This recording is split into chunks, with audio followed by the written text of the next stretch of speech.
मंडळी आहेत, म्हणजे अध्यक्ष, उपाध्यक्ष आणि दोन्ही मानद प्रमुख जे ट्रस्टीज आहेत, अशोक भाऊ आणि दगडूशेठ कांचनजी, हे आवर्जून हजर झाले. आपल्याला सगळ्यांना कल्पना असेल की व्यासपीठावर यायचं, हजर राहायचं, पण काहीही बोलायचं नाही असं म्हटल्यानंतर बरीच मंडळी यायला तयार नसतात. पण आमचे सगळे प्रमुख पाहुणे हे या बाबतीत त्यांच्याशी मी आधी पूर्ववर्ती जेव्हा म्हणलो तेव्हा सगळ्यांनी मला एकमेकांनी सांगितलं की फक्त आई बोलतील, बाकी आपल्यापैकी कुणीही काही बोलण्याचं कारण नाही. या त्यांच्या सहकार्याबद्दल आणि त्यांनी दाखवलेल्या प्रेमाबद्दल एकदा आभार मानून झाले असते तरी मी व्यक्तिशः पुन्हा सगळ्यांचे आभार मानतो. ज्या काव्य संग्रहाचं आता प्रकाशन झालं, या काव्य संग्रहाचं प्रकाशन आईच्या हस्ते जे करायचं मी ठरवलं, ते काय ठरवलं असेल याचा तुम्हाला अंदाज आला असेल. मला आणि शुभंकरला पर्याय आहे. मुळामध्ये कवितेची गोडी जी लागली ती आईमुळे लागली आणि कवितेवरचं तिचं किती प्रेम आहे आणि तिला कवितेची किती माहिती आहे ही गोष्ट तिच्या आत्ताच्या वाचनातून आपल्याला सगळ्यांना कळलेलीच असेल. वयाच्या 82व्या वर्षी जर ती एवढं लक्षात ठेवून सांगू शकत असेल तर याचा अर्थ मी लहान असताना मला किती कविता शिकवल्या असतील याचा आपण अंदाज बांधू शकतो.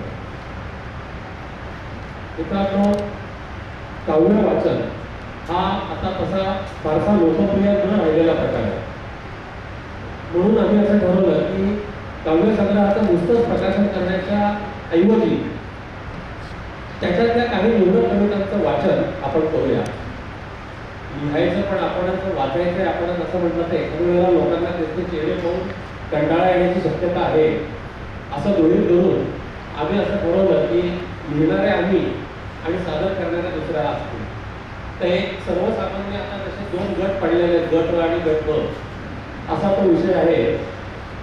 ज्या कविता माझ्या आहेत संग्रहात त्या कवितांचं वाचन प्रिया देशपांडे करतील आणि शुभंकरच्या ज्या कविता आहेत त्याचं वाचन सुनीता मुजुमदार करतील. एक सर्वसामान्य आहे, फक्त ते आपल्याला एवढ्यासाठी सांगितलं की प्रत्येक कवितेच्या आधी कोणाची कविता आहे हे काही सांगणं जरुरीचं नाही. अजून म्हणून समजा सांगितलं काही नाही, पण नाही सांगितलं तर कोण म्हणतंय त्याच्यावरून कविता कोणाची आहे तुम्ही समजून घ्या. जे आमचे प्रमुख पाहुणे आहेत, अशोक भाऊ आहेत, डॉक्टर प्रदीप जोशी आहेत, दगडूशेठ आहेत, यांनी मला आधीच इकडे सांगितलंय की त्यांना 8 वाजता परत दुसरे कार्यक्रम आहेत, त्याच्यामुळे जेवढ्या वेळ शक्य आहे तेवढ्या वेळ ते तिथे थांबणार आहे. तर मला असं वाटतं की ते उठून जाण्याच्या आधी किमान एक कविता तरी आपली सादर झाली तर ते बरं होईल. त्याच्यातलं थोडीशी पार्श्वभूमी अशी सांगतो की कवितेची गोडी मला मी जसं सांगितलं लहानपणापासून. सर्वसामान्यपणे कवितेचे 2 प्रकार आहेत, एक तर छंदोबद्ध रचना आणि दुसरी म्हणजे मुक्तछंद. मुक्तछंदाची गंमत अशी आहे की अनेकदा लोकांचा असा गैरसमज असतो की वृत्तात कविता रचता आली नाही की गद्यामुळे एका खाली एक मांडायच्या त्याला मुक्तछंद म्हणून मोकळं होण्याचं. म्हणजे थोडक्यात वृत्तामध्ये करता न आलेली कविता मुक्तछंद. तर तशी परिस्थिती नाहीये. मुक्तछंदाचेही वेगळे नियम असतात, त्याचे वेगळे विषय असतात, ते कसं मांडायचं याचंही एक तत्व असतं. हे सगळं आत्मसात करून किंवा त्याचा थोडीफार माहिती देऊन मग आम्ही कविता लिहिण्याचा प्रयत्न केलेला आहे. कविता लिहित असताना वृत्तबद्ध कविता ह्या आमच्या जास्त प्रेमाच्या आहेत. हे तो उघडच आहे, कारण लहानपणापासून आईच्या तोंडून वगैरे, म्हणजे मला आठवतं आम्ही लहान असताना गाण्याच्या भेंड्या जे काही घरात खेळल्या जायच्या त्याच्यामध्ये आई बहुधा जुन्या मराठी कविता सांगायची, म्हणायची. त्या ऐकून ऐकून ऐकून ऐकून ऐकून ऐकून इतक्या डोक्यात पक्क्या बसल्या की याला भुजंगप्रयत्न म्हणतात किंवा याला शार्दूल विपरीत म्हणतात हे कळायच्या अगोदर ती चाल, ती रचना डोक्यात धरलेली असेल. शुभंकर तेच झालं, त्याचा व्यवस्थित अभ्यास केलेला आहे. त्यामुळे वृत्तबद्ध रचना हा आमचा जास्त आवडीचा विषय. मुक्तछंद जरी केलेला असला तरी. आता वृत्तामध्ये गंमत सांगतो तुम्हाला की जसे गाण्याचे राग असतात त्या प्रत्येक रागाचा एक वेगळा मूड असतो. आता संपदा छापेकरांनी जी पहिली प्रार्थना माझी म्हणती ती यमनमध्ये घेतलेली, त्याचा एक वेळ ठरलेली, त्याचा एक मूड ठरलेला आहे. तसेच मूड वृत्ताला असतात. काही वृत्त ही मुळामध्ये करुण रसाच्या अंगाने जाणारी करुण रस प्रधान असतात, काही वीर रस प्रधान असतात. तसं त्याच्यातलं वीर रस प्रधान असं जे वृत्त आहे त्या वृत्ताचं नाव आहे पंचचामर. पंचकामन वृत्त म्हणजे सोपं तुम्हाला सांगायचं तर आजकाल सगळ्यांना माहिती असलेलं शिवतांडव स्तोत्र जे आहे ते पंचचामर वृत्त आहे. त्या वृत्ताचं वैशिष्ट्यच असं आहे की त्याच्यामध्ये जोश आहे, आवेग आहे. त्या वृत्तामध्ये पंचचामर वृत्तामध्ये विरह काव्य म्हणून लिहायचा प्रयत्न केला तर ते अगदीच चमत्कारिक वाटते. त्याच्यामध्ये जोश पाहिजे, त्याच पद्धतीची त्याच्यात लिहिली जायला पाहिजे. आपण कार्यक्रमाची सुरुवात केव्हाही देवाला वंदन करून करतो. सर्वसामान्यपणे गणेश वंदना करतो. यावेळेला आपण गणपतीचे वरिष्ठ पिढीला म्हणजे भगवान शंकराला आवाहन करूया. कारण पंचचामर वृत्ताने ज्याचं स्तवन केलं जातं असा देवही तशा पद्धतीचा पाहिजे की जो रुद्र, जो शंकर आहे. तेव्हा या रुद्र आणि वीर असं बघा अशा शंकराचं स्तवन करणारी जी कविता आहे शुभंकरची, ती कविता सर्वप्रथम सोनिका सादर करते. हिमालयी श्री उठा ललाट पोचवी नभा, बुलंद होत मेघनाद कापते मही सभा. जटेवरी विराजमान चंद्रकोर आपदा, भुजंगमाळ कंठिवास रक्षवीत याचका. दिसे ललाट तोरणी विनाशी चक्षु तीसरा, कृपा कटाक्षी घेतसे त्रिलोक विश्व आसरा. प्रदाही राही तेजवाही हस्ती तीन शूरते, निनाद चर्म वादनात अंतराळ घोळते. सहस्त्र पार्वती नभी रवि समेत रश्मिका, प्रसून सत्य रक्षणा असत्य धर्म नाशिका. पदी पसून लीन होत पुत्र ते महारथी, विशाख युद्ध देवता गणेश विश्व सारथी. दिगंबरा सवंदितो निरंजना सवंदितो, पिनाकपाणि अमृतेश भालचंद्र वंदितो. नटेश्वरा सवंदितो महेश्वरा सवंदितो, त्रिलोकनाथ पिंगलाक्ष नीलकंठ वंदितो.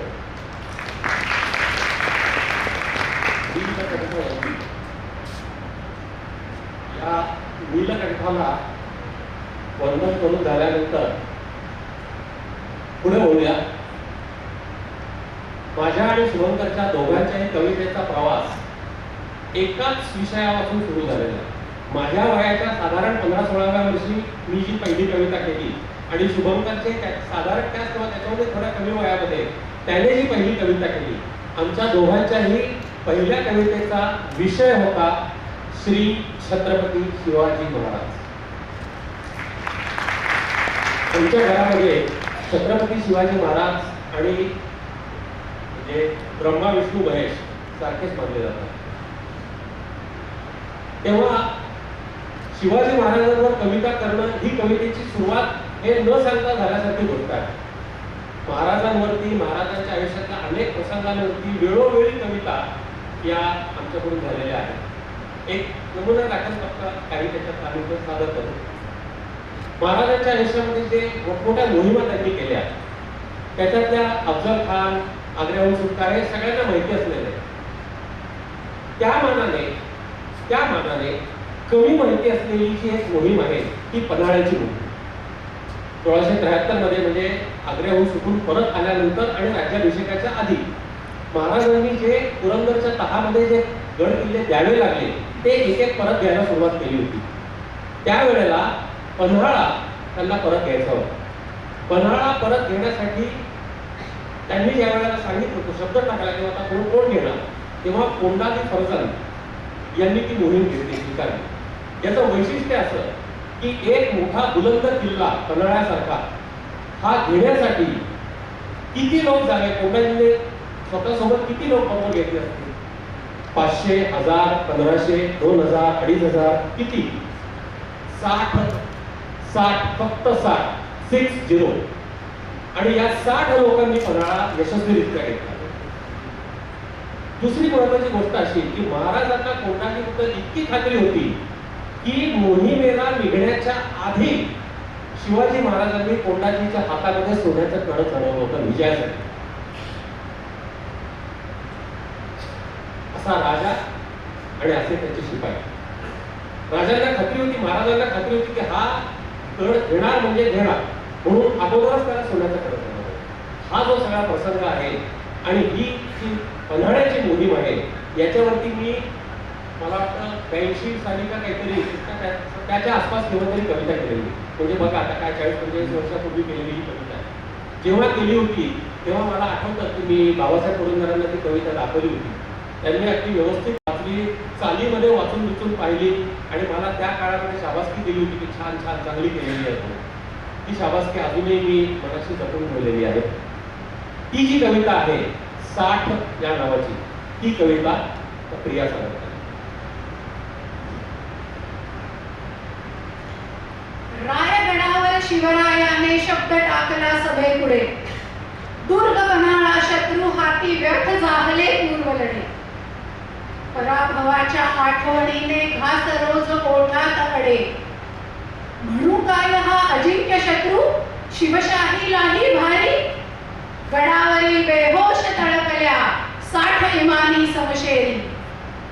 शिवराजाचे शब्द नव्हे हे सभेमध्ये बिजली फिरली, कमरेच्या खडगाची नकळत मूठ मावळी आवळली.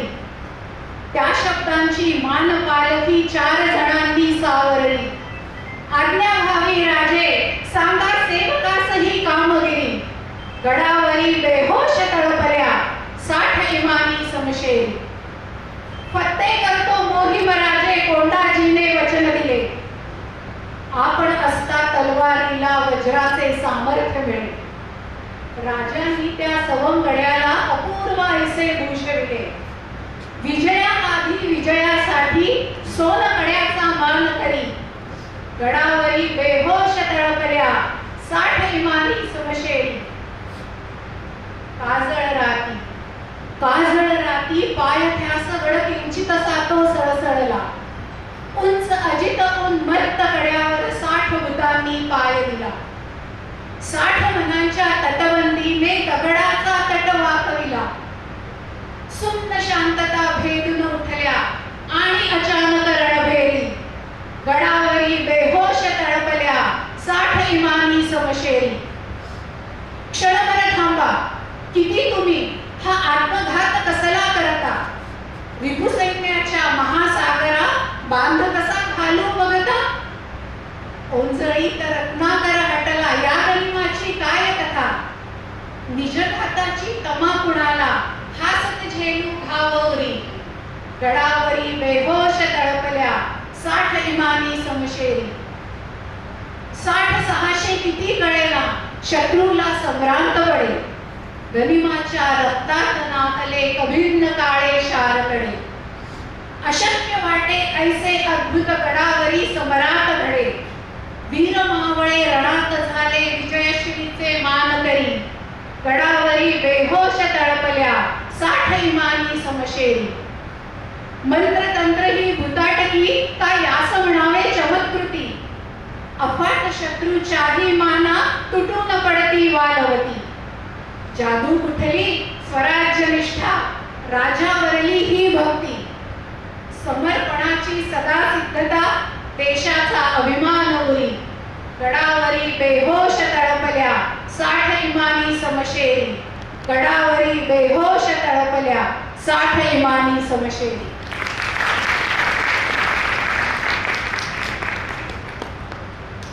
अवघ्या 60 जणांना सोबत घेऊन एखादा पूर्ण गड जिंकणं, हे सगळं कोंडाजी सारखा मनुष्य करू शकला याचं कारण शिवाजी महाराज. असे किती कोंडाजी, किती तानाजी, किती बाजी, किती मुरारबाजी, किती यसाजी महाराजांमुळे निर्माण झाले याची गट्टीच नाही. या सगळ्यांना एक प्रकारे जिवंत करणारे, या सगळ्यांना मूर्त स्वरूप देणारे असे जे खुद्द शिवाजी महाराज, त्यांच्याबद्दल काय बोलावं. जर कोंडाजीबद्दल आपण इतकं बोलू शकतो तर खुद्द शिवाजी महाराजांबद्दल काय. शिव हा शब्द दोन्हीकडे आहे, म्हणजे तो शिवा अवतार आणि हा शिवा अवतार हे सारखेच आहे. असं म्हणतातच की शिवाजी महाराज हे शंकराचे अवतार होते, असं त्या काळामध्ये सुद्धा मानलं गेलेलं आहे. त्यामुळे प्रत्यक्ष शिवाचा अवतार असलेला असा राजा, आमचा राजा, आमचे महाराज शिवाजी महाराज, या शिवाजी महाराजांचंही स्तवन करायची वेळ आली तर परत त्याच वृत्तात करावं लागेल ज्या वृत्तामध्ये जोश आहे, ज्या वृत्तामध्ये वीर रस आहे. म्हणूनच शिवाजी महाराजांवरची आता पुन्हा एक कविता परत पंचचामर वृत्तात सोनिका सादर करेल. निराशत्रस्त जाहली पवित्र गोत्र आर्यभू, प्रसन्न होई ईश्वरा करीसी मुक्त निंदुतू. विवंचनेत देश हा प्रपंच सर्व मोडला, अधर्म कर्म माजला सुधर्म सार सोडला. पहा दशा आम्हावरी जिजा भवानी शौर्यजा, धरी करी असी जरी ध्वजास तेज आत्मजा. नभी तिमीर कारभार आर पार छेदण्या, रवी परी उदंड पुत्र देही धर्म रक्षण्या. हयासटाच देत आणि कंपवीत भूमिला, ललाट रेख आखण्या धरोन धर्म कुंचला. करी अरी विनाश राम वंश अंश राहिला, हिरण्यकश्यपू वधा जसा नृसिंह जाहला. प्रताप शौर्य दंग हा अधर्म रंग भंगण्या, मृदंग सैन्य साथ संग जंग राग छेडण्या. उभा विशुद्ध शस्त्र सिद्ध कृत देवते परी, अखंड रुंड मालधारी चंद्र तांडवे करी. असा त्रिलोक विक्रमी जिजाऊ पुत्र लाभला, गडावरी चिरंजयी ध्वजेंद्र रंग रोवला. समुद्र मंथनाथ आर मार दोर बांधले, जनसुखार्थ हिंदवी स्वराज सार्थ साधले. 10 दिशा जळावूनी स्वतंत्र सूर्य पाहिला, जिवंत कारणे तुम्हा स्वराष्ट्र धर्म राहिला. जनात सज्जनात आज हर्ष हर्ष जाहला, निनाद व्योम व्यापुनी शिवा शिवार्थ जाहला.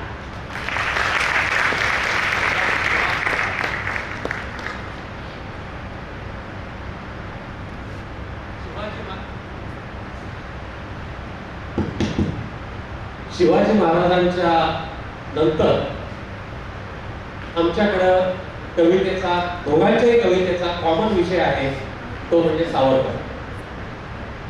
शिवाजी महाराजांच्या नंतर त्यांच्या खालोखाल आम्ही जर कोणाला मानत असू, आदरणीय समजत असू, तर ते सावरकरांना. आम्ही सावरकर भक्त होतो आहोत. अगदी माझ्या बाबांपासून आम्ही सावरकर भक्त आहोत. आम्ही ते कधी लपवलेले नाही. आणि आमची सावरकर भक्ती बाहेर सांगण्यासाठी कोणत्याही तथाकथित पुरोगाम्याच्या परवानगीची आम्हाला कधी गरजही भासलेली नाही. आम्हाला वाटतं ते आम्ही आमच्या कवितेत उतरवलंय. अशा या सावरकरांविषयी शुभंकरच्याही कविता आहेत, माझ्याही कविता आहेत. वयाच्या अवघ्या 15व्या वर्षी अष्टभुजेसमोर जेव्हा सावरकरांनी शपथ घेतली, प्रतिज्ञा केली, जशी महाराजांनी घेतलेली होती, ती अष्टभुजेसमोरची प्रतिज्ञा घेत असताना सावरकरांच्या मनात काय विचार आले असतील, या विचारांना काव्य स्वरूप शुभंकरने दिलेलं आहे. ती कविता सोनिकांना सादर करेल. अष्टभुजेसमोर.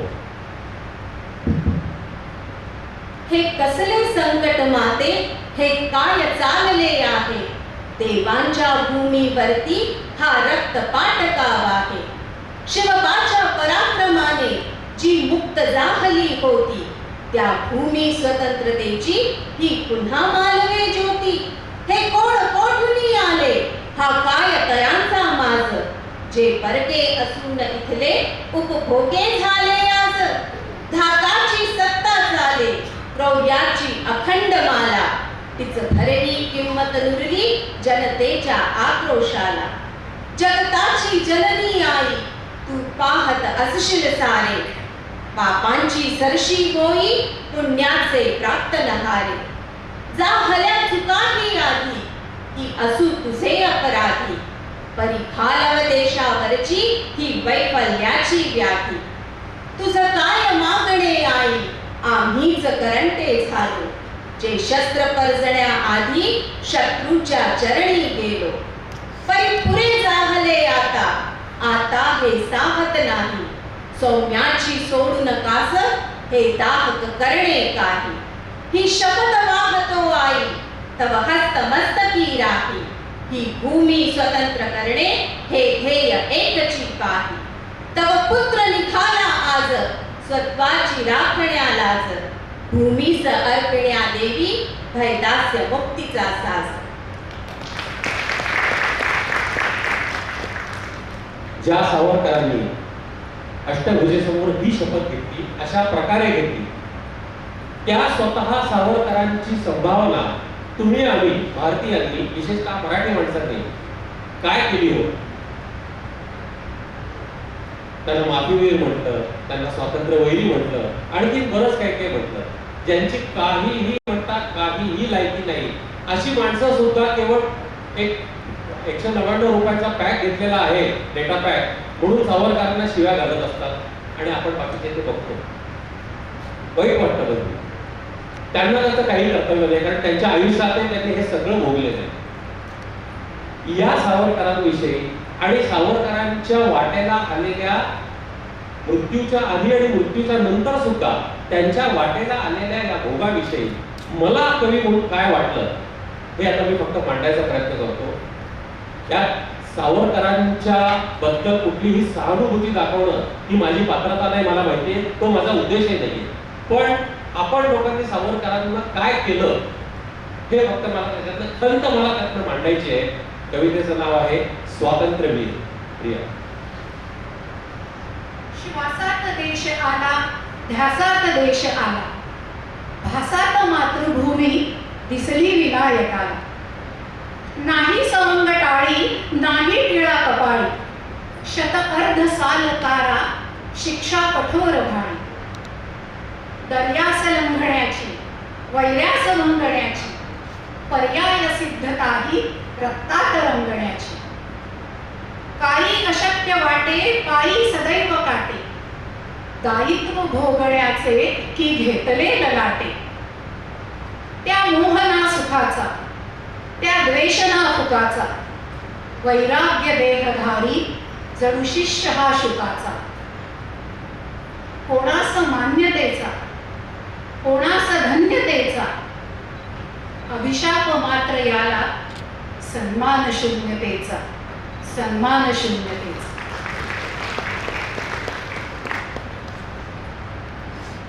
मराठी माणूस कविता करायला लागला, कविता लिहायला लागला की त्याच्या कवितेमध्ये न चुकता येणारा विषय म्हणजे विठ्ठल, विठुराय. थेट मौलिकपासून तर शुभंकर अकरांपर्यंत शेकडो हजारो कवींनी शेकडो हजारो वेळेला विठ्ठलाला साक्ष घातलेला आहे. पंढरपुरीचा विठ्ठल हा अनेकांच्या कवितेचा विषय आहे. इतका की गरिबांच्या सारखा प्रतिभासंपन्न कवी सुद्धा मोठ्या अभिमानाने सांगतो, ज्ञानियाचा वा तुक्याचा तोच माझा वंश आहे, माझी या रक्तात काही ईश्वराचा अंश आहे.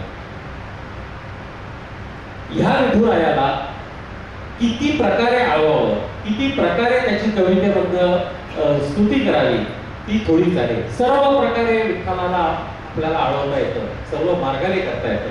महाराष्ट्राचं ते दैवत आहे. तेव्हा अशा या विठुरायाला, अशा या पंढरीच्या विठुरायाला भुजंग प्रयाग वृत्तामध्ये कसं आळवलेलं आहे ते आपण आता ऐकू.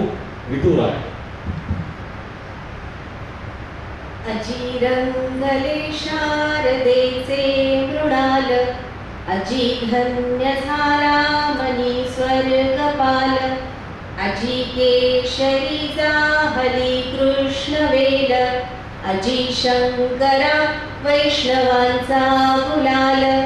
अजी वाहते भक्तीने देव गंगा, अजी नावती लावते चंद्रभागा. अजी पाणवे हर्षुनी सूर्यनेत्र, जपी चंद्रमा पंढरी तीर्थक्षेत्र. अजी लागली तीन लोकास आस, अजी गर्वितो कोण आषाढ मास.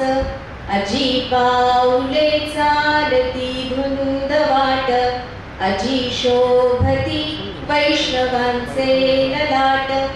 उभा वीट घेऊनी हा विठुराय, सखा बंधु तोच बाबा निमाय. खजानाच ते गरजतो आसमंत, मनी थांबतो काळ हा मूर्तिमंत. कटी हात ठेवोनी आभाळ उभे, प्रसन्ने मुखी स्मित रेखा सुशोभे. मुखाच्याच त्या गोड पंढरी ब्रह्म संसाराला. जय जय रघुवीर हर.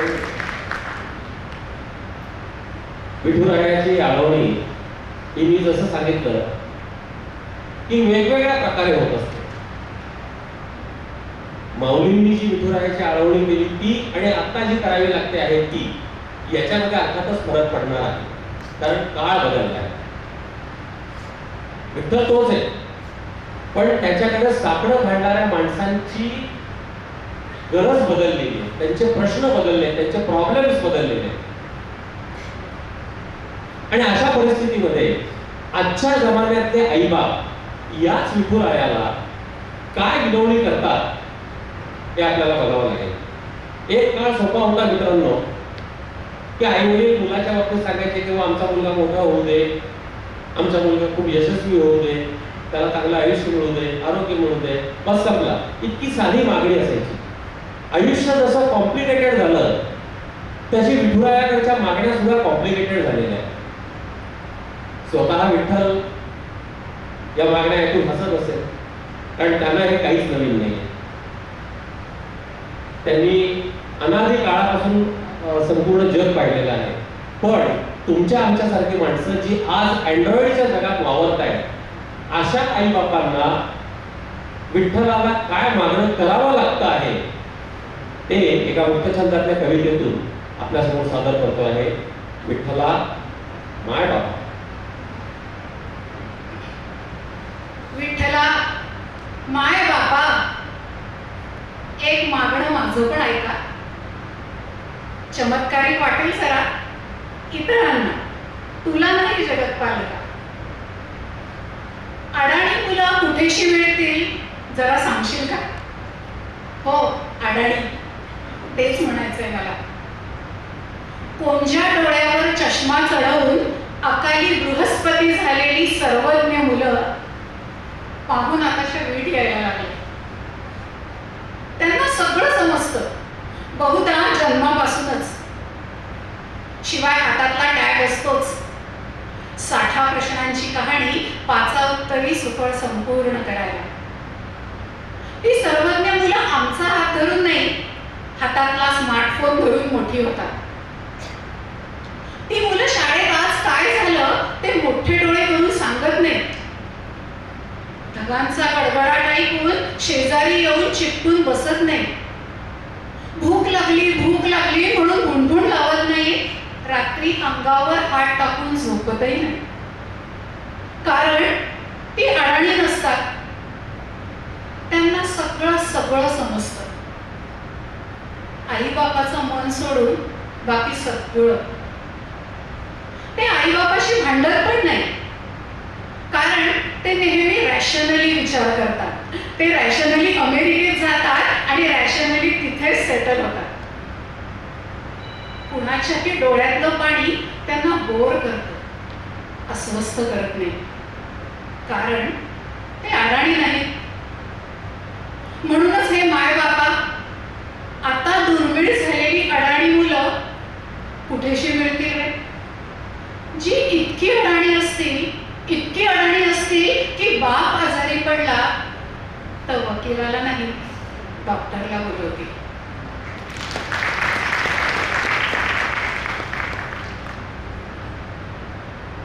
विठुरायाला साकडं घातलं तरी शेवटी बाप्पाचा नंबर जो आहे तो तसाच राहणार. गणपती बाप्पाचा. मराठी माणसाचं घर आणि गणपती हा विषय त्यात नाही असं सहसा कधी घडत नाही. मगाशी आईने जसं सांगितलं की शुभंकरची त्याच्यावरची जी कविता आहे, 10 दिवस गणेशोत्सव असतो. 10 दिवसानंतर गणपती विसर्जनासाठी उठतात. आपल्याला माहिती असतं की पुढच्या वर्षी परत येणार आहे, तरीही वाईट वाटतं. एखादा आवडीचा पाहुणा घरी आल्यानंतर जेव्हा परत जायला निघतो तेव्हा जी आपली घालमेल होते तशी घालमेल होत असते. एक आपल्याला खरंच सगळ्यांनी बघितलं असेल, रील्स तर बहुतेक सगळेजण आपण बघतोच मोबाईलवरचे. काही काळापूर्वी मी पाहिलं 2-3 जणांनी ती रील टाकलेली आहे. छोटीशी मुलगी आहे किंवा काही ठिकाणी मुलगा आहे. ती छोटीशी मुलगी विसर्जनासाठी बाहेर बाजूला ठेवलेल्या बापाला मिठी मारून मोठा भोगा काढून रडते. नाही बाप्पाला न्यायचं नाही, मला मी जाऊ देणार नाही त्याला. मग ते जे रडणं आहे ना त्या छोट्या मुलीचं, तो भक्तीचा सर्वोत्कृष्ट आविष्कार. त्याच्या इतकी उत्कृष्ट भक्ती कुठलीही नाही, कारण ती निरागस आहे. आपण मोठे झालो की हा निरागसपणा आपोआप गळून पडतो. पण गणपती आपल्या घरातून ज्या वेळेला जायला लागतात तेव्हा काय परिस्थिती होते घराची, याचं एक छान वर्णन शुभंकरने केलेलं आहे. हे जे वृत्त आहे ना, हे मालिनी वृत्त आहे. समर्थांनी करुणाष्टकाची लिहिली, त्या करुणाष्टकातली सुरुवातीच्या काही ज्या ओळी आहेत त्या मालिनी वृत्तात आहेत. त्यामुळे आपल्या डोळ्यात आपोआपच, आपल्या डोक्यामध्ये आपोआपच ती एक चाल आणि तो मूळ येत असतो. अनुदिन अनुतापे तापनो राम राया, ही जी चाल आहे, या चालीवरती गणपतीवरची ही काव्यात आहे. पुनरागमनायच सुटती दिन असारे शेष हाती दुरावा, मज घरी गणराया आज नाही दिसावा. निघसी जन कृपाळा कोण कैवार आता, निववितरी दयाळा क्लेश तू दूर जाता. असुर हर सुमेधा पुण्य साकार तुझी, सुजन सुख विधाता तत्व आकार तुझी. दशदिन घरदारी कोण संतोष होता, मजवरी तव कारे जाहला रोष आता.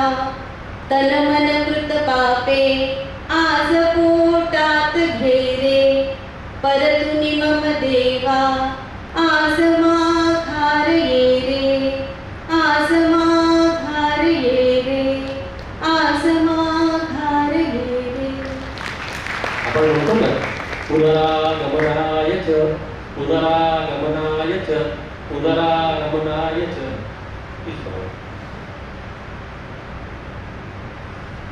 देवांचा विषय का झाला, देवांच्याच जोडीने कवितेचा एक छान नेहमीचा विषय असतो, तो म्हणजे निसर्ग. खरं सांगायचं ते आपले आद्य कवी झाले म्हणजे हे वेद काळातले ऋचा ज्या रचल्या गेल्या पहिलं काव्य, त्या काळामध्ये निसर्ग आणि देव यांच्यात काही फरक नव्हता. निसर्गातल्या तत्वांनाच देवाचं रूप हे त्या काळच्या ऋषींनी दिलेलं आहे. त्यामुळे कवितेत निसर्ग येणं ही नैसर्गिक गोष्ट आहे असं मानायला हरकत नाही. आता निसर्ग कुठे बघायचा हा ज्याचा त्याचा दृष्टिकोन असतो. तो काही जणांच्या नशिबात येतो, काही जणांच्या नशिबात येत नाही. पण एक सहज विचार करून बघूया की रोजच्या या सगळ्या कारभारातून थोडासा वेळ काढून आपण कुठेतरी शांत ठिकाणी एखाद्या ट्रिपला गेलेलो, सहलीला गेलेलो, निसर्गरम्य ठिकाणी, आणि चक्क कमी गर्दी तिथे आहे, लोकांची गर्दी नाहीये फारशी, असं ठिकाण आपल्याला सापडलं. त्या ठिकाणी आपण गेलो आणि अगदी सकाळी सकाळी खोलीच्या बाहेर येऊन दरीच्या काठाशी जाऊन तिथे उभे राहिलो. पहाटेची वेळ आहे, अजून जस्ट उजाडला आहे. अशा वेळेला आजूबाजूला कोणी नसताना आपण या निसर्गाचा आनंद घेण्यासाठी तिथे जाऊन थांबलो. तर ती पहाटेची वेळ ही कवितेत कशी उतरते ती कविता आता प्रिया सादर करेल. पहाट. धरतीने तनुवरती पांघरले दाट धुके, सरलेली रात्र अजून जग आहे शांत मुके. पूर्वेला क्षितिजावर झगमगती सोनकणा, दरवळतो मंद गंध पारिजात पुष्पसळा. तृणपाती सळसळती दवबिंदू ओघळती, वाऱ्याचे मंद श्वास मुग्ध कळीला कळती. तेजाच्या किरणांवर भिरभिरले पक्षी हवे, सृजनांच्या ओठांवर फिरून एक गीत नवे, फिरून एक गीत नवे. पहाट ही वेळ जशी या विशिष्ट मूळसाठी आहे, तशी संध्याकाळ ही वेळ खास तो आणि ती यांच्यासाठी असते असं म्हणतात. ही जी संध्याकाळची वेळ आहे हिला कातर वेळ असं म्हटलं जातं. या संध्याकाळच्या वेळेचं एकदा पहाटेचं वर्णन झाल्यानंतर त्याच्यामध्ये संध्याकाळी आली पाहिजे. आता या संध्याकाळचं वर्णन आपण सोने काढून सांजेची नोंद होईल. तो वारा बघ दोघांवरून जाणारा, उगीच दरवळणारा, अवेळी मोहरणारा माळ तुझ्या केसात. आणि जमलंच तर ही वेळ, हा काळ, हा क्षण शहारणारा पकड तुझ्या श्वासात. आपापल्या वाटेने उद्या गेलो जरी, नव्या गाठी जुळल्या तरी, काही सुगंधी खुणा इथे दिसतीलच ना.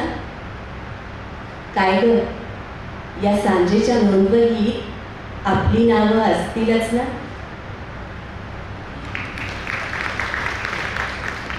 हे जे तो आणि ती असतात, सांजेची नोंद वही त्यांच्या नावाने लिहिली जाते.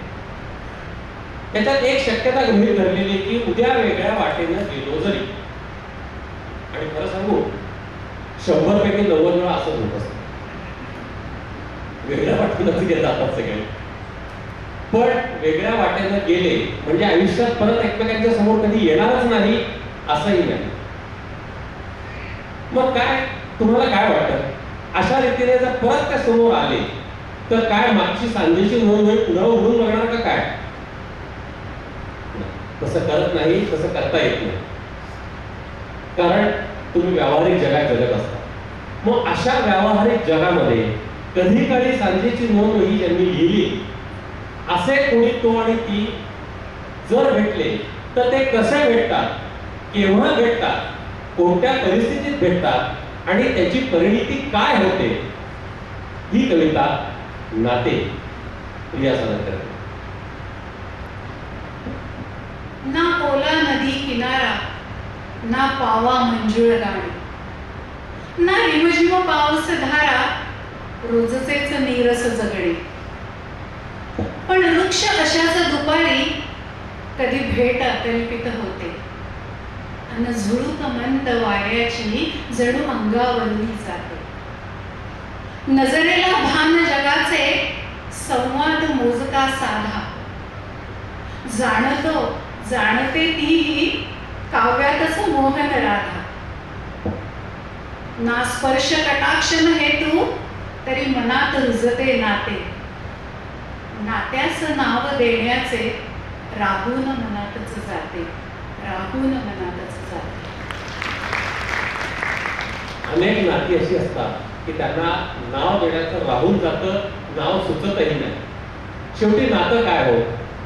नातं म्हणजे या हृदयाचं त्या हृदयाशी असलेला संबंध, असलेला बंध म्हणजे हे नातं आहे. मग या हृदयाचं त्या हृदयाशी बंध कसे जुळतात, कसे जुळावे, कोणाच्या पद्धतीने जुळावे, हे पुढच्या कवितेत सांगितलेलं आहे. बंध. नात्याची ही कथा सांगतो, प्रेम रसाचे गीत ऐकतो. या हृदयाचे त्या हृदयाशी सूर जुळावे कैसे. या धरणीचे आभाळाशी, सरितेचे जे जलधामाशी, अतूट सुंदर सुरेख अमृत बंध असावे जैसे. पायातील हे एकच पैंजण, वारानातील मधुर पूजन.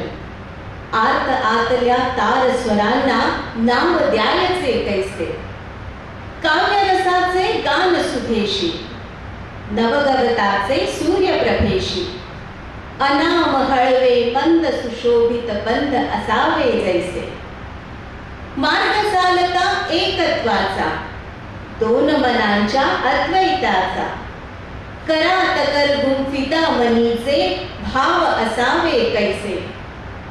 तीर्थप्राशनाचे तृष्णेशी, कैवल्याचे भक्त मनाशी.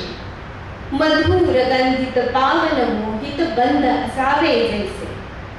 या हृदयाचे त्या हृदयाशी सूर जुळावे कैसे, सूर जुळावे कैसे. यातले तो आणि ती जे आहे ते तरुणच पाहिजे असा नियम नाहीये मित्रांनो. सर्वसामान्यपणे तो आणि ती हा विषय आला की आपल्या डोळ्यासमोर साधारणपणे 22शीतला तो आणि 20शीतली ती असं डोळ्यासमोर उभं राहतं. त्यांचा रोमांस एक वेगळा असतो, त्याच्यातही गंमत आहे, नाही असं नाही, पण तो तिथे संपतो असा भाग आहे. त्याचं स्वरूप बदलतं. तुम्ही कधी विचार करून पाहिलाय की 65 उलटलेला तो आणि 60 उलटलेली ती असे ज्या वेळेला समोरासमोर येतात त्यावेळेला हे जे तो आणि ती मधलं नातं आहे ना, हे नातं किती वेगळ्या प्रकारे प्रकट होत असतं. ऐकूया तो आणि ती. माळा घातल्या त्याला झाली 40 वर्ष पूर्ती. फिरून एकदा तो आणि ती सजलेल्या खुर्च्यांवरती. नथ नऊवार मेकअपलाही पारंपरिक टच. अय्या मस्त, किती सुंदर. खरंच थँक्यू सो मच. मुलं सुना नात नातू घर कसं भरलंय. मुलं सुना नात नातू घर कसं भरलंय. अनुभवी नजर सांगते काहीतरी विरलंय. काय राहिलं काय चुकलं काही गेल्या आठवेना. हिरमुसलेलं रूप तिचं डोळ्यामध्ये साठलेलं. आता कसला रुसवा, हे का वय राहिलं आपलं. मॅच्युरिटी यावी आता, केवढं अंतर कापलं. बघ जरा नशीब आपलं कमी आहे का कशाची. तरी असेल इच्छा बाकी सांगून टाक एकदाची. खरंच सांगू, ऐकशील माझं. इच्छा अगदी साधी. शपथ आहे माझी तुला, जायचं नाही आधी, जायचं नाही आधी.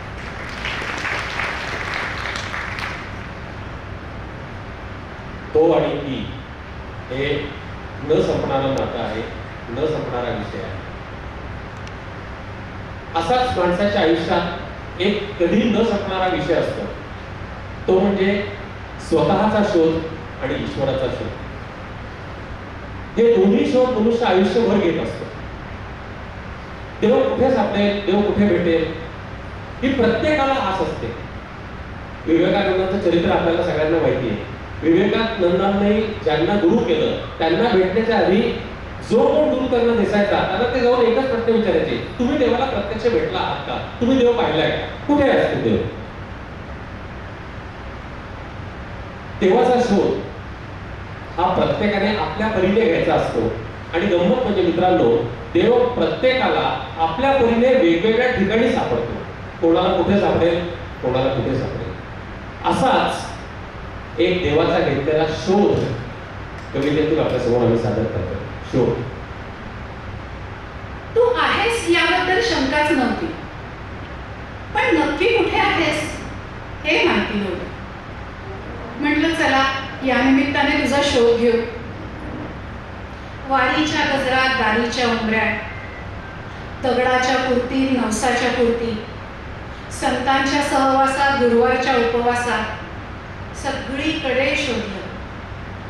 गंमत म्हणजे तू सगळीकडे येऊन गेलास असं समजलं. अगदी तुला रिटायर करण्यासाठी निघालेल्या मोर्चातही तू हजेरी लावून गेलास म्हणे. पण थांबला नाहीस कुठेच. त्यामुळे आज कुठे आहेस याचा कोणाकडेच पत्ता नाही. शेवटी कंटाळून मी नादच सोडला. म्हटलं जाऊ दे. काल पेपर वाचताना एका नात्याच्या ना गोत्याच्या अनोळखी चिमुरडीचा हसरा फोटो बघितला. अपघाती मृत्यू. कळत नकळत श्वास अडकला.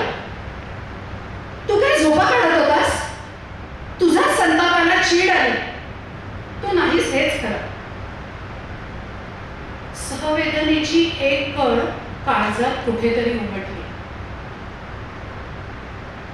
आणि तुला काय सांगू ईश्वरा, त्या वेदनेच्या मुळाशीच अचानक मला तुझा परमनंट ऍड्रेस सापडला.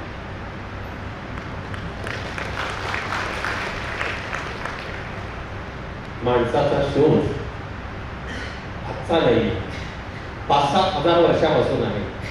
असाच शोध स्वतःच्या कर्माचा अर्जुन घेत होता. त्याला तो सापडत नव्हता आणि त्याला तो शोध घेण्यासाठी भगवान श्रीकृष्णाने जी मदत केली तिलाच इतक्या वर्षानंतरही आपण भगवद्गीता म्हणून पूजत असतो. भारतीयांचं ते महत्वाचं असं शस्त्र आहे असा शब्द मी वापरेन. त्या गीतेला, त्या भगवद्गीतेला अगदी थोडक्यात आणून त्याचा गीतार्थ असा जो शुभंकरने केलेला आहे, तो गीतार्थ म्हणजे अगदी थोडक्यात अर्जुनाची परिस्थिती आणि श्रीकृष्णाने त्याला दिलेला उपदेश, हा गीतार्थ या कवितेद्वारे आपण आता ऐकूया. मती कुंठली आज काही सुचेना, पुढे ठार अंधार काही दिसेना. दुरे त्राण अंगात अवसान गेले, कसे संगरी आज शैथिल्य आले. नको खडग फाला, नको शस्त्र हाती, नको स्वार हत्ती, नको ते पदाती. नको पाप माथी कुणाच्या वधाचे, नको तेज अंगात क्षत्रियतेचे. पहा त्याग तो लोक संसार देश, नको रे मला हा मुळी राजवेश. असे बोलता हे पहा काय होई, भुई भंग पावे नभी लोळ जाई. अकस्मात आभाळ तेजाळ झाले, श्रुती जागता तप्त उद्गार आले. पुरे तत्व वेष्टांगणे भीरुतेची, कितीशी तुला जाण सृष्टी जगाची. बरी थोर तत्वे तुला रे मिळाली, किती पुण्य पापे तुला रे कळाली. त्वरे सोड निक्षून पित्रेपणाला, रणी ठाकता तत्व चिंता कशाला. तुझे काम शस्त्रास हातात घेणे, मनी शौर्य आणून युद्धास जाणे. तुझे ध्येय इतकेच कर्मास काही, फळे इच्छिण्याचा तुला हक्क नाही. मनी आणणे सर्व भावी विरक्ती, करी कर्म ऐसे मिळेल पाप मुक्ती. या गीता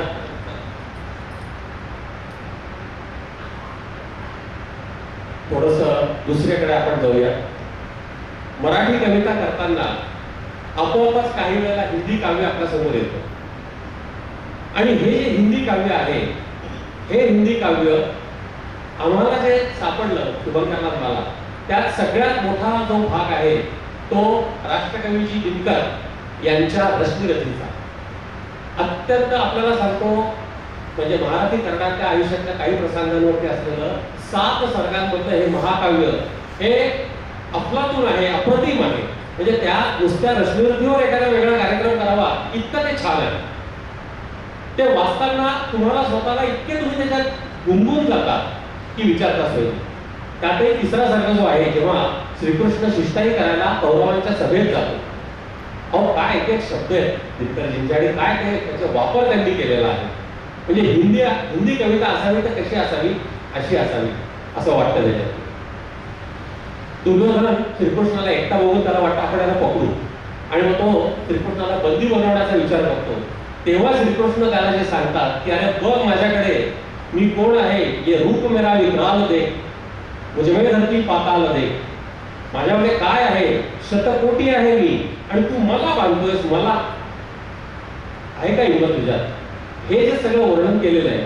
तिसरा सर्ग शुभंकरचा माझ्यामध्ये तोंडपाठ येतो, पण तरी एक नमुना म्हणून एक 2-4 ओळी दिनकरजींच्या म्हणून लागतात. बाबांनी जसं सांगितलं की रश्मिरथी हे 7 सर्गांचं महाकाव्य आहे. बघायला गेलं तर ओळ अशी आहे की ती पुन्हा पुन्हा वाचली जावी.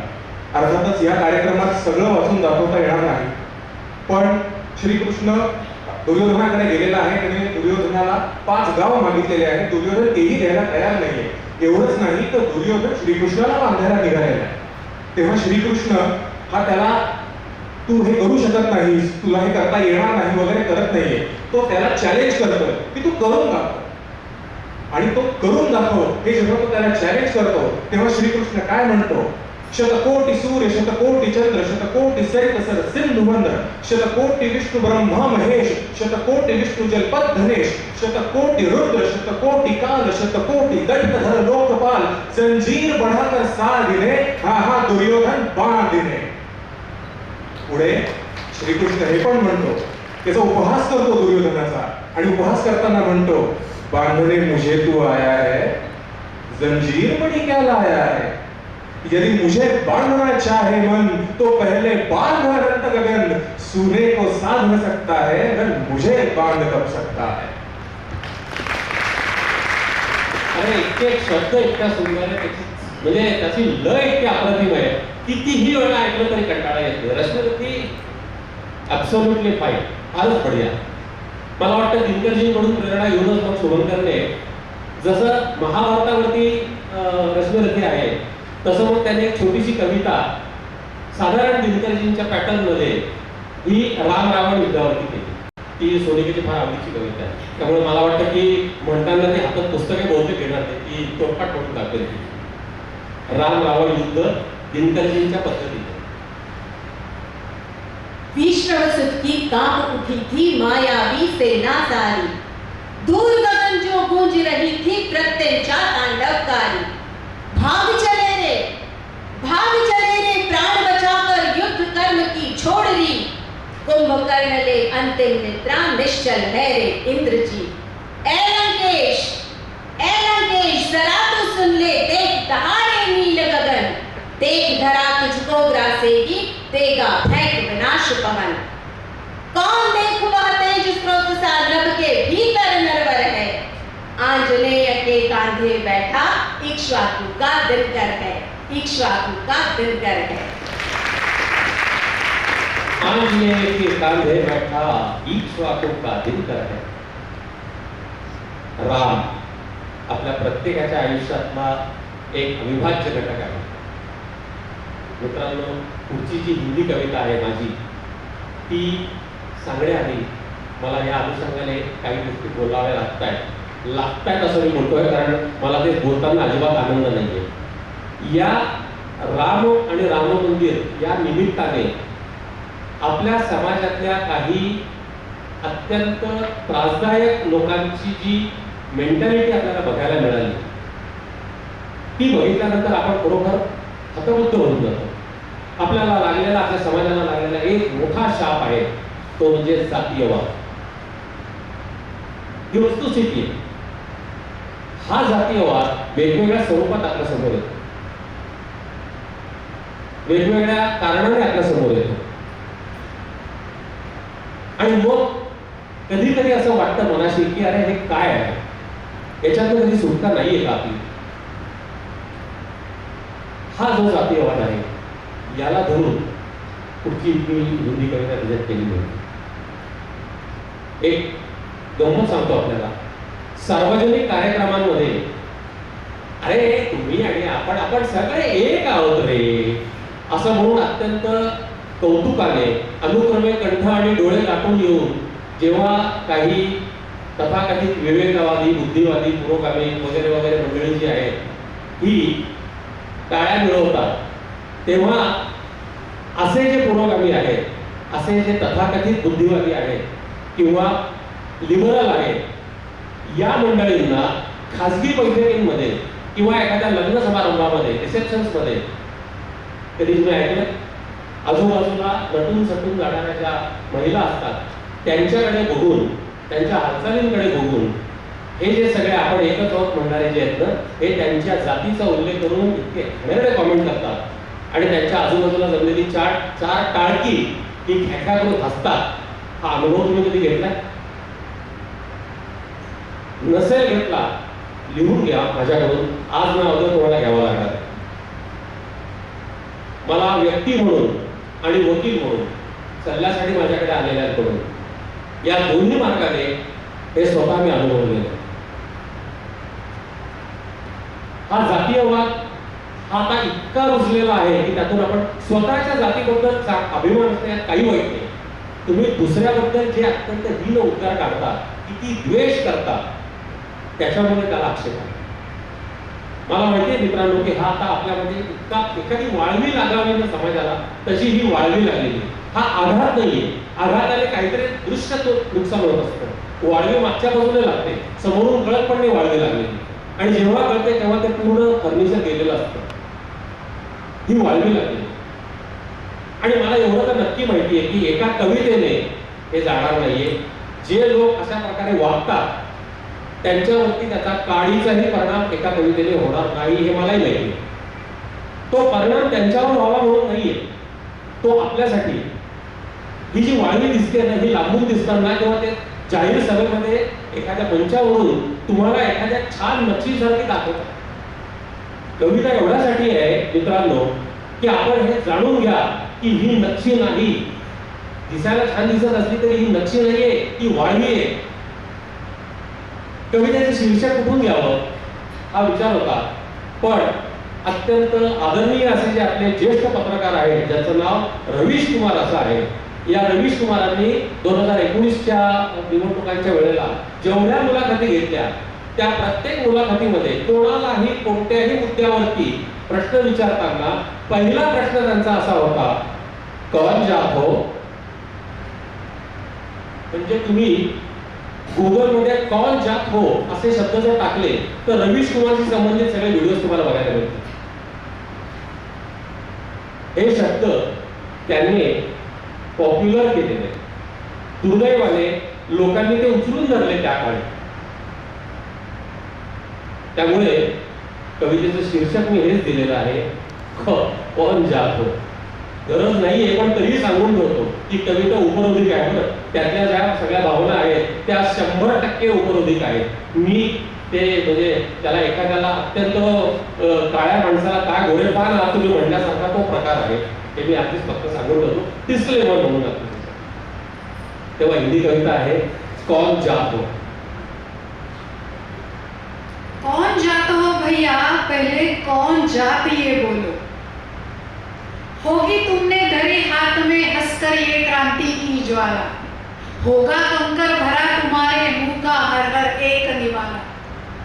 होगी पहली विद्या गले में शाश्वत मृत्यु की ये माला. चाहे कूद पड़ो दरिया में, तूफान से भी खेलो, लेकिन कौन जात ये बोलो, पहले कौन जात ये बोलो. मातृभूमि की स्वर्णिम गरिमा 7 समंदर पार करो, या फिर सेना हिंद जुटाकर शत्रु का संहार करो. सड़ जाओ काले पानी पर, चाहे फांसी स्वीकार करो. हमको क्या, किसने बोला था जीवन दांव लगा लो. फिर भी कौन जात ये बोलो भैया, पहले कौन जात ये बोलो. हमें शिवाजी राणा जी के जीवन से क्यों प्यार भला. महापुरुष पुतलों में सिमटे, जाने कौन विचार भला. क्यों न मचाए उसी नाम से हम तुम हाहाकार भला. जितना चाहो जहर खून में कूट कूट कर घोलो, पीकर पहले कौन जाती है बोलो भैया, कौन जाती है बोलो. आओ मिलके हम सब बांटे जाति में भारत अपना. जात हमारी यही धर्म है, जात यही जीवन सपना. बच्चों अपने कल के खातिर जाति की माला जपना. अपनी ही जाति की बंसी सुनो, उसी पे डोलो. और फिर कौन जाती है बोलो भैया, पहले कौन जाती है बोलो. अरे बोलो कौन जाती है बोलो. कौन जात ये बोलो. हिंदी कवितांचा आपण बघितलं, मगाशी जसा आईने उल्लेख केला की एखाद्या कवितेचं ज्या वेळेला रूपांतर करायची वेळ येते तेव्हा ते कसं केलं जातं. एक लक्षात घ्या मित्रांनो की इंग्रजीचे फक्त मराठी शब्द असं केल्याने कवितेचं रूपांतर होऊ शकत नाही, ते कवितेचं धर्मांतर होईल. कवितेचं रूपांतर म्हणजे कवितेचा आत्मा तसाच ठेवायचा आणि त्याच्यातला जो मूळ गाभा आहे तो आपल्या भाषेत उतरवायचा. लॉर्ड टेनिसनने साधारण 1850 साली जी कविता केलेली होती ती कविता होती home they brought for warrior dead.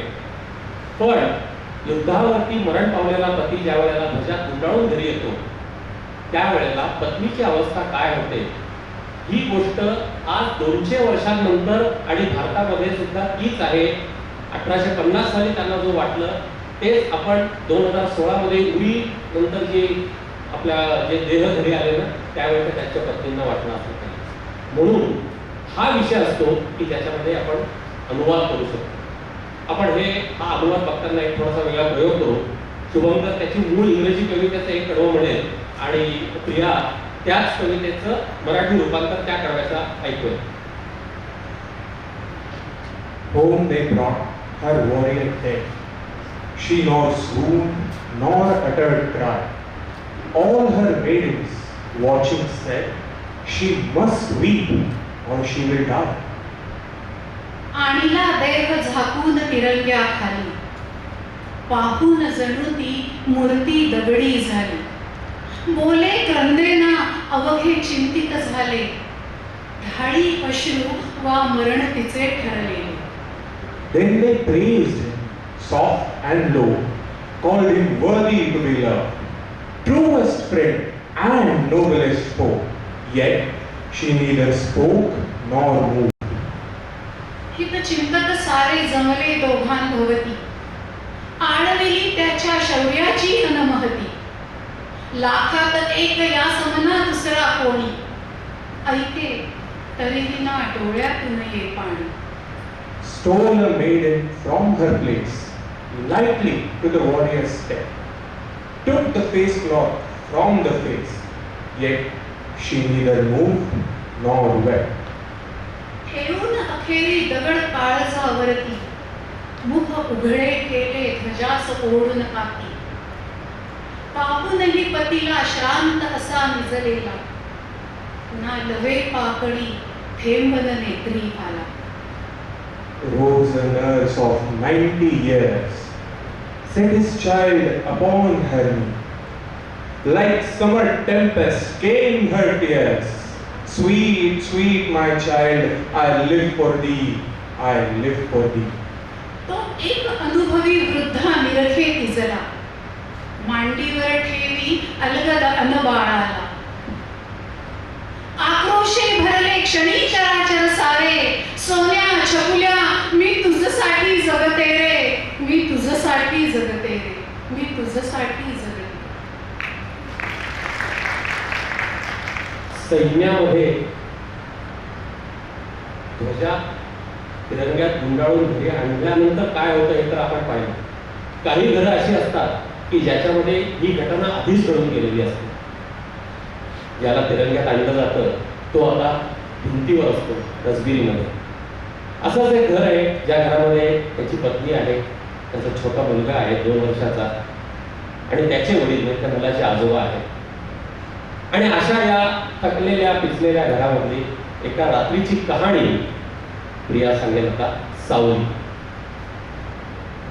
गोष्टी झाल्या, गाणी झाली, चांदोबा लिंबोणी झाली. अपरात्रीला बाळ जीवाला निजवी त्याची श्रांत माऊली. एक आणखी सांग आणखी भाव चेहऱ्यावरचे भोळे. आई आली रडकुंडीला, बाळ मिटेना तरीही डोळे. ऐकून त्रासिक हताश तिजला, थाप पडे अंधारावरती. अंधुक मंद उजेडामधली आजोबांची वृद्ध आकृती. घेऊन जातो संग तयाला, एकच सांगीन गोष्ट वेगळी. मात्र कोणती ते बाळाला, नको विचारू कधीच काळी. आणि खरोखर घेऊन आले खांद्यावरती निजला नातू. बेटी कथिले असे कायमी, नकोच या प्रश्नाशी गुंतू. बाळा एकच कथा आपुल्या, घरात अवघ्या चालत आली. बाळपणी मी तीच ऐकली, मम बाळाला मी सांगितली.